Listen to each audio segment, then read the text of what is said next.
এখন আমার পাশে যাকে দেখতে পাচ্ছেন উনি কিন্তু এসছেন 180 কিলোমিটার ডিস্টেন্স পার করে।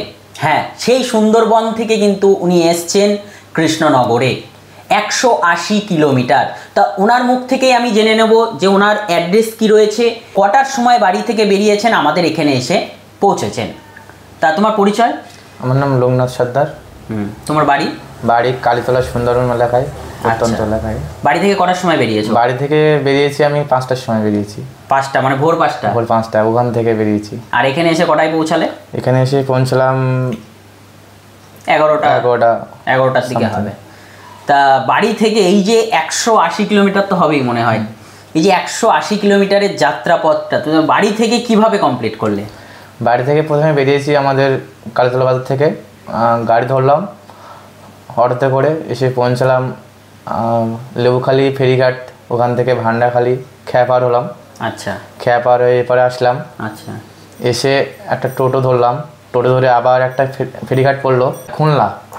আচ্ছা, খুলনা পার হয়ে আবার ওপারে গেলাম, খুলনা এপার বলে এপারটায়। আচ্ছা, ফেরিঘাট পার হয়ে খুলনা, তারপরে হচ্ছে ওখান থেকে টোটো ধরলাম, 10 টাকা করে নেয়। ওখান থেকে সন্দেশখালি আসলাম। আচ্ছা, সন্দেশখালি খেয়া পার হয়ে এপারে এসেছি ধামাখালি। তার মানে 3বার খেয়া পার হয়েছে? 3বার খেয়া পার হতে হয়েছে। কি অবস্থা, মানুষ এতটা দূর থেকে আসে। আমি কিন্তু তোমাকে বারে বারে মেসেজে বলেছিলাম যে আসার দরকার নেই। আচ্ছা, তারপরে সন্দেশখালি এলে। সন্দেশখালি নামটা কিন্তু আমরা সবাই শুনেছি, কারণ আগের বছর কিন্তু এখানে একটা বড় রকমের ঝামেলা হয়েছিল। যাই হোক, সেসব বিষয়ে আমাদের আলোচনা নয়। তো তারপরে সন্দেশখালিতে এলে, তারপরে ওখান থেকে এপারে পার হয়ে অটো ধরলাম ধামাখালি এপারে এসে। আচ্ছা, ওখান থেকে সোজা ক্যানিং। তারপরে ক্যানিং থেকে আবার শিয়ালদাহ, শিয়াল থেকে আপনার এখানে। আচ্ছা, তা এই যে এতটা দূর থেকে আসার উদ্দেশ্য কি ছিল? আসার উদ্দেশ্য ছিল, তোমার ভিডিও দেখেছি আমি ইউটিউবে, অনেক ভালো লেগেছে আমার, যে দাদা একজন বিশ্বাসযোগ্য নির্ভরযোগ্য মানুষ। ঠিক আছে, এই জন্যে দাদার কাছ থেকে আমার মনে হয় দাদা একজন বিশ্বস্তযোগ্য মানুষ হিসেবে দাদার কাছ থেকে আইডি সব কিছু নেওয়া উচিত। তা এতটা দূর থেকে না এলেও তো পারতে। আমি তো অনলাইনে, সবাই তো আর আসে না, আমাদের আসাম ত্রিপুরা এগুলোতেও আইডি হয়, সবাই কিন্তু বাড়িতে বসে সবাই পেয়ে যাচ্ছে। ঠিক আছে, বাড়িতে বসে সবাই পায়, ঠিক আছে, কিন্তু আমার সামনে থেকে খুব দেখা ইচ্ছে ছিল দাদাকে একটু। এটাই মেন উদ্দেশ্য, মানে এখানে আসা, দেখা যে কিভাবে কি কাজ হচ্ছে, আমি ইন ফিউচার কাজ করব কি করে, তাই তো? অবশ্যই সামনাসামনি ফেস টু ফেস কথা বলে খুব ভালো লাগে দাদা। তা কেমন লাগছে সেখানে? খুব ভালো লাগছে, দাদার ব্যবহার খুব ভালো। আর এই ভিডিওতে বলে দিচ্ছি, সবাই আসবে এখানে, খুব ভালো। না, সবাই আসবে বলতে অনেকে দূর থেকে দেখে। আমি অবশ্যই বলবো, এই বৃষ্টি এখন যেহেতু বর্ষাকাল চলছে, এই বর্ষাকালের মধ্যে বা এই বিগত দিনগুলোতে এই যে এত প্রচণ্ড গরম পড়েছিল, তার মধ্যে বহু মানুষ কিন্তু এসছে মান্ত্রার জন্য, মরফোর জন্য, আরও অন্যান্য ডিভাইসের জন্য। বিভিন্ন জায়গা থেকে মানুষ দৌড়ে দৌড়ে এসছে। প্রত্যেকের সাথে কিন্তু ভিডিও করা সম্ভব হয়ে ওঠে না, কারণ এই মুহূর্তে কিন্তু খুবই ব্যস্ততার মধ্যে দিয়ে চলছে। তো সেক্ষেত্রে এই মুহূর্তে কিন্তু এত মানুষ বিগত কয়েকদিনে এসছে যে আমি কিন্তু আপডেটই দিতে পারিনি, এমন কিছু এসছে। অনেক দূর থেকে এসছে। শিয়ালদা থেকে কৃষ্ণনগরের মাঝখানে যতগুলো স্টেশন, প্রায় প্রত্যেকটা বলতে গেলে জায়গার নাম রয়েছে, প্রত্যেকটা জায়গা থেকে মানুষ এসছে। তো এটাই বলবো যে দেখুন, আপনি যদি মনে করছেন আইডি নেবেন, এই যে দাদার মতো মনে করছেন আইডি নেবেন, সেক্ষেত্রে বলবো আইডি নেওয়ার জন্য শুধুমাত্র আসার দরকার নেই, কারণ আইডি কিন্তু সাথে সাথে অ্যাক্টিভ হয় না। তোমার আইডি কি সাথে সাথে অ্যাক্টিভ হয়েছে? না, কারণ আইডিতে ফিজিক্যাল ভেরিফাই না হওয়া অবধি কিন্তু আইডি কখনোই চালু হয় না। তো সুতরাং এখানে এসে যে আইডি গেলে দাদার কাছে চালু হয়ে যাবে এরকম কোনো বিষয় নেই। তবে 1-2 দিনের মধ্যে কিন্তু আইডি চালু হয়ে যায়। 2 দিনও লাগে না, 1 দিনের মধ্যে আইডি চালু হয়ে যায়। মানে আজকে নিয়ে গেলে হয়তো কালকে আপনার আইডি চালু হয়ে যাবে। সেই প্রসেসটা আমরা করে দিতে পারি। তো এটাই হলো বিষয়। শুধুমাত্র আইডি নেওয়ার জন্য কষ্ট করে আসার দরকার নেই, সে বর্ষাকাল হোক বা আপনি রোদের মধ্যে হোক বা যে কোনো কারণেই হোক, শুধু আইডি নেওয়ার জন্য অবশ্যই আসার দরকার নেই। আমাদেরকে হোয়াটসঅ্যাপ করলেই কিন্তু আপনি রিপ্লাই নিশ্চয়ই পেয়ে যাবেন। তো এই ছিল বিষয়। তো আমার কাছে এসে তুমি কি কি নিলে বলো? আমি নিয়েছি একটা মর্কো ডিভাইস আর এলন, আর একটা ওটিজি কেবল, আর একটা ইজিপে মিনি এটিএম, আর একটা ব্যানার নিয়েছি দাদার কাছ থেকে। আর এগুলো প্রথমে ইউজ করব, তারপরে দাদার কাছ থেকে অনেক কিছু নেব, আবার আসবো এখানে। না, আসার দরকার নেই, তুমি আমাকে বললে কিন্তু আমরা বাই কুরিয়ার ডেলিভারি করে দিই।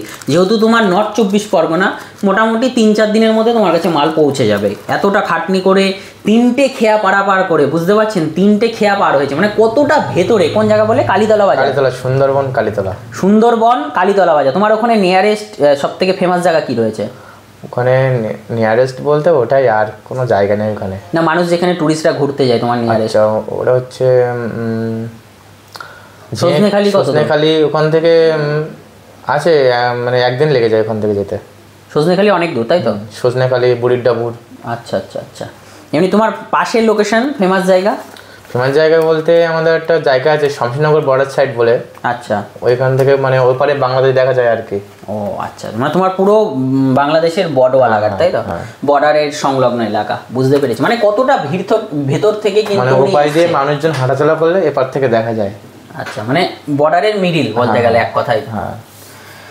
তা বর্ডারের পাশ বলতে গেলে এক কথায় কিন্তু উনি এসছেন কালীতলা বাজার থেকে। যারা যারা সুন্দরবন থেকে দেখছেন অবশ্যই কমেন্ট করে জানান আপনি কোথা থেকে দেখছেন, সুন্দরবন হোক বা যে কোনো জায়গা হোক, আপনি কে কোথা থেকে ভিডিওটা দেখছেন অবশ্যই জানান।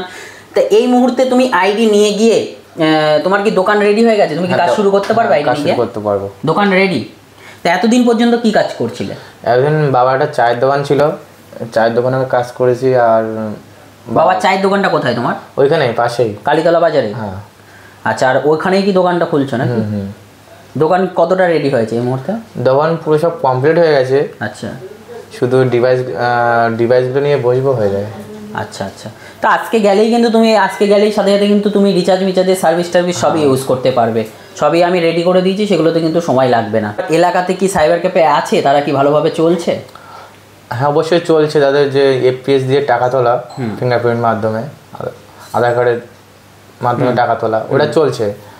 আর ফর্ম ফিল আপটা চলে খুব বেশি, অনেকগুলো চলে। মানে আমাদের ওখানে দুটো মাত্র দোকান আছে, শুধু ওই কাজ করে, শুধু টাকা তোলা, আর কোনো কাজ করে না যে ফর্ম ফিল আপ করা, কোনো কাজ করে। মানে দুটো দোকান, তারা শুধু এইপিএসই করে? সারাদিন ধরে এইপিএসই হয়? মানে কোথাকার কাস্টমারগুলো আসে তোমাদের মেনলি? মেনলি 4টে এলাকা আছে, সেখান থেকে সব আসে। 4টে এলাকা জুড়ে একটা বাজার। ও আচ্ছা, 4টে এলাকার মিডিলে বাজার? মিডিলে বাজার। আচ্ছা আচ্ছা। সেই চারদিক থেকে লোক আসে, সেই জন্য লোকজন চারদিক থেকে আসে, সেই জন্য ওরা শুধু এফপিএস এর মাধ্যমে টাকা তোলা ফেলা। তারা প্যান কার্ড এগুলো করে না? খুবই কম, মানে সার্ভিস অনেকে জানে না, বিষয়টা হচ্ছে এরকম। মানে এইপিএস ইউজ করছে, এইপিএসই ব্যবহার করে যাচ্ছে তাই তো? এইপিএসে তারা চার্জ কেমন নিচ্ছে ওখানে? ওখানে নিচ্ছে 10 টাকা করে। 10 টাকা মানে যাই তুলবে 10 টাকা না 10 টাকার উপর? 10 টাকা করে, মানে 1000 প্রতি 10 টাকা। 1000-এর প্রতি 10 টাকা। আচ্ছা, বুঝলাম। তো এইপিএস এর তো এখনো অভিজ্ঞতা তোমার হয়নি? না। তার আইডি চালু হলে আমার ভিডিওগুলো আমি সব দিয়ে দিয়েছি, দেখে নেবে। প্যান কার্ডের ভিডিও দিয়ে দিয়েছি, আশা করি প্রবলেম হবে না।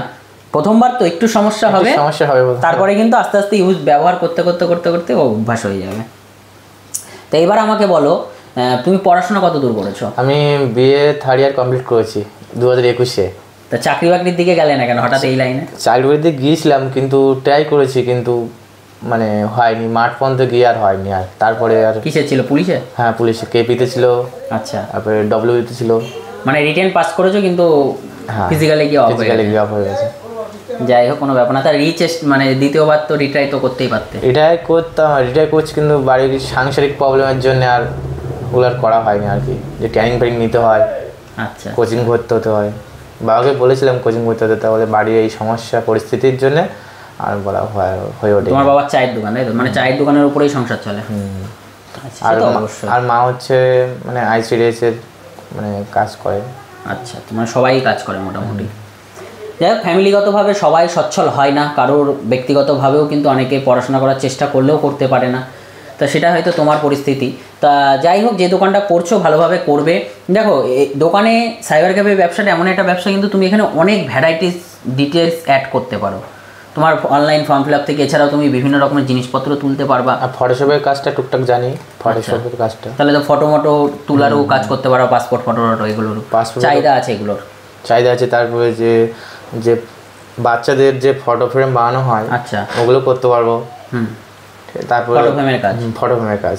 আচ্ছা আচ্ছা, তার মানে অনেক রকমের কাজই মোটামুটি তোমার আইডিয়া আছে যে এইগুলো দিয়ে আমি স্টার্ট করবো, তাই তো? আচ্ছা, খুবই ভালো কথা। তা এই মুহূর্তে টুকটুক করে কি রিচার্জের সার্ভিসগুলো দেওয়া হচ্ছিল? করছিলে রিচার্জ কাস্টমারকে? না, রিচার্জ করা হয়নি, আমি শুধু বিলটা পেমেন্ট করেছি। যাই হোক, রিচার্জের এমন কোনো কঠিন সার্ভিস নয়। নিজে আজকে থেকেই তুমি যদি মনে করো কাস্টমারকে সার্ভিস দেবে তো দিতে পারবে, কোনো ব্যাপার না। প্যান কার্ডেরও আইডি তোমার চালু হয়ে গেছে। এইপিএসও মানে কালকের ভেতরে তোমার এইপিএসও চালু হয়ে যাবে ডকুমেন্টসগুলো সেন্ড করলে। তো এই ছিল বিষয়। তা 180 কিলোমিটার দূর থেকে এসছে, বারে বারে বারণ করেছি যে আসার দরকার নেই, বাড়িতে বসেই সমস্ত আইডি থেকে শুরু করে প্রোডাক্টও কিন্তু আমরা ডেলিভারি করে দিতে পারবো, এবং ডকুমেন্টস আমাদের হোয়াটসঅ্যাপে দিলে কিন্তু আমরা আইডিও করে দিতে পারবো। জানানো হয়েছিল তো? হ্যাঁ অবশ্যই জানানো হয়েছিল গ্রুপে। তাহলে তাও আসতে হলো। যাই হোক, প্রত্যেকের ইচ্ছা থাকে যে এসে দেখে যাওয়ার, দেখে গেল। তো অবশ্যই বলবো, যদি আপনি চাইছেন ভালো একটা এইপিএসের আইডি নিয়ে কাজ করতে, অবশ্যই আমাদের সাথে হোয়াটসঅ্যাপে কন্ট্যাক্ট করুন। দেখুন ডিসপ্লের উপরে আমাদের নাম্বার আসছে, হোয়াটসঅ্যাপ করবেন। আর যে কোনো ধরনের প্রোডাক্ট নিতে চাইলে আপনি বায়োমেট্রিক বলুন বা থার্মাল প্রিন্টার বা যে কোনো কিছু নিতে চাইলে আমাদেরকে জানাবেন। আর এই মুহূর্তে বায়োমেট্রিকের দাম কিন্তু মার্কেটে অনেক বেশি। এছাড়াও আপনি যদি চাইছেন এটিএম দিয়ে টাকা তুলবেন, সেক্ষেত্রে এটিএমও কিন্তু উনি নিয়ে যাচ্ছে, এটিএম উইথড্রল। এছাড়াও দেখুন ব্যানার, আমাদের ডিজিটাল ব্যানার যেটা রয়েছে সেটাও কিন্তু ওনাকে দিয়ে দিয়েছি সমস্ত কিছু। আশা করছি ওনার ব্যবসা ধীরে ধীরে অগ্রগতির দিকে যাবে, এই কামনা করছি। আশা করি তুমি করবা, দেখবা বিভিন্ন ধরনের এই মুহূর্তে যেটা আসবে, প্রথম দোকান খুললে একটা কাস্টমার আসবে এই ধরনের কাজ করতে বলবে, আরেকটা কাস্টমার আসবে তার উল্টো কাজ করতে বলবে। তো মানে নতুন সার্ভিস, সেগুলোকে কিন্তু প্রত্যেকটা নোট ডাউন করবে, হ্যাঁ, যে আমার এই কাজগুলো আমাকে জানতে হবে। ধীরে ধীরে কিন্তু ওই কাস্টমারগুলো যখন ব্যবসা রানিং হয়ে যাবে, মোটামুটি 4-5 মাস হয়ে যাবে, দেখবে আর নতুন কোনো কাজ আসছে না, ওই কাজগুলোই রিপিট হয়ে হয়ে আসছে, তখন কিন্তু জানা হয়ে যাবে। এই নতুন অবস্থায় প্রত্যেকে যারা নতুন দোকান শুরু করছেন, অবশ্যই কাস্টমার যত ধরনের কাজ নিয়ে আসছে প্রত্যেককে নোট ডাউন করুন। নোট ডাউন করে সেগুলো ইউটিউবে গিয়ে সার্চ করে ভিডিও দেখে দেখে সেগুলো করার চেষ্টা করুন, নিশ্চয়ই শিখে যাবেন।